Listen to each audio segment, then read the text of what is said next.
हुजूर तशरीफ फरमाते, सहाबा बैठे थे, एक नौजवान हाजिर खिदमत हुआ, आकर अर्ज करता है, हुजूर मैं कमाता हूं और मेरा भाई कमाता नहीं है, अखराजात सांझे हैं, हम रहते इकट्ठे हैं, तो मेरे हिस्से की कमाई भी उसकी तरफ चली जाती। इस तरह एक कमाने वाले भाई ने ना कमाने वाले की शिकायत अल्लाह के रसूल की बारगाह में पेश की। आज घर घर का दुखड़ा यही है, हर घर की बुनियादी लड़ाई की वजह ये, जो ज्यादा कमाता है वो दूसरों को खातिर में नहीं लाता। बड़ा भाई छोटों के लिए बेपनाह मोहब्बत के जज्बात रखता हो, लेकिन उसकी आमदन थोड़ी हो तो छोटे भाई उसको ताना देते कि तूने बाप के बाद कौन सी हमारे लिए जागीर बना के रखी है, तेरी औलाद तो हमारे खर्चात पे पलती, तेरे बच्चों की फीसें तो हम जमा करवाते हैं। ताने किस बात पर दिए जा रहे हैं कि उसकी आमदन सिर्फ थोड़ी है। लेकिन मेरे हुजूर कितना खूबसूरत दीन लेकर तशरीफ फरमा हुए, और मैं ये समझता हूं इस एक बात को अगर दिल में जगह दे ली जाए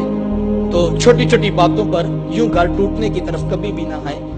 अर्ज की, हुजूर मैं कमाता हूं, मेरा भाई कमाता नहीं है, रहते इकट्ठे हैं, अखराजात सांझे हैं, तो मेरे हिस्से की कमाई भी उसकी तरफ चली जाती है। मेरे हुजूर बेसाख्ता इरशाद फरमाया, हुजूर फरमाया, हो सकता है अल्लाह तुझे रिज़्क तेरे उस भाई की वजह से दे रहा हो जो कमाता नहीं है। ये कितनी बड़ी बात है। ये तो करम हो गया कि तेरा हाथ देने वाला बना दिया, लेने वाला नहीं बनाया। अगर तेरा हाथ लेने वाला बना देते तो तू क्या कर सकता था? तू भी तो उसी माँ की आगोश से पला, तू भी तो उसी बाप की औलाद है। तेरी रगों में कोई अलग से खून तो नहीं दौड़ता, तेरे दिमाग में कोई अलग से सोते तो नहीं फूटते। तुझे अपनी डिग्रियों पे नाज है, तेरे से बड़ी बड़ी डिग्रियों वाले लोगों के आगे खाक छानते फिरते हैं।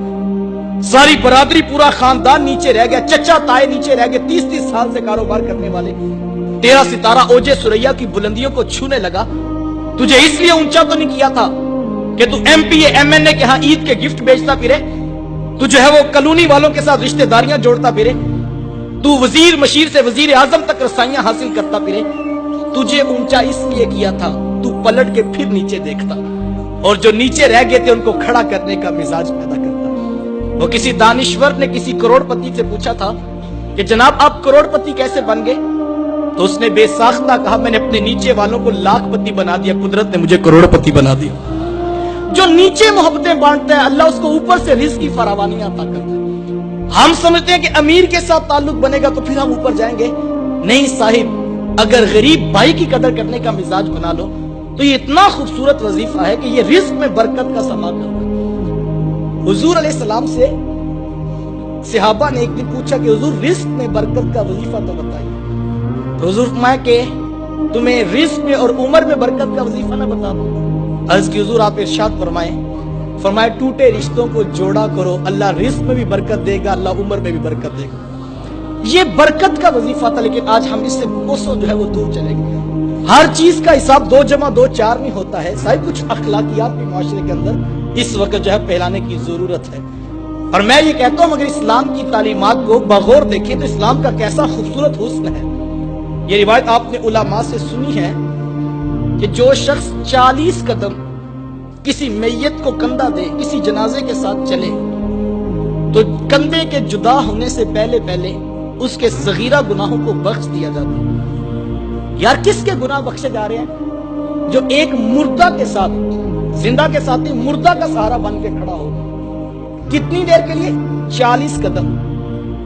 कितना टाइम लग जाएगा? 10 मिनट लग जाएंगे। यार जो 10 मिनट किसी मुर्दा का सहारा बने, इस्लाम उसके गुनाह माफ कर देता है। जो सच्चे भाई जिंदा का सहारा बन के खड़ा होता है, इस्लाम उसको क्या कुछ नहीं अता करेगा। लेकिन हम बड़े अजीब, मुझे हाजी साहब कह रहे थे कि, और दोस्त बता रहा था कि हाजी साहब ने ऐलान किया कि बरादरी में जितने भी कुल चेलम या फोतगियां होंगी उनकी रोटी हाजी साहब की तरफ से होगी। मैंने कहा बहुत अच्छी बात है, मैं किसी की नीयत पे फतवा नहीं देता, लेकिन हाजी साहब को कहना कि मरने के बाद रोटी का क्यों ठेका माला है, काश के जिंदों की कदर करने का मिजाज पैदा करें। हम बड़े अजीब लोग हैं, हम कब्रों में रो लेते हैं, लेकिन हम जिंदा लोगों की कदर करने का मिजाज नहीं रखते हैं। जिंदा लोगों की कदर करें। इस वीडियो को शेयर जरूर करें, हो सकता है आपके एक शेयर से ये बात किसी के दिल में उतर जाए।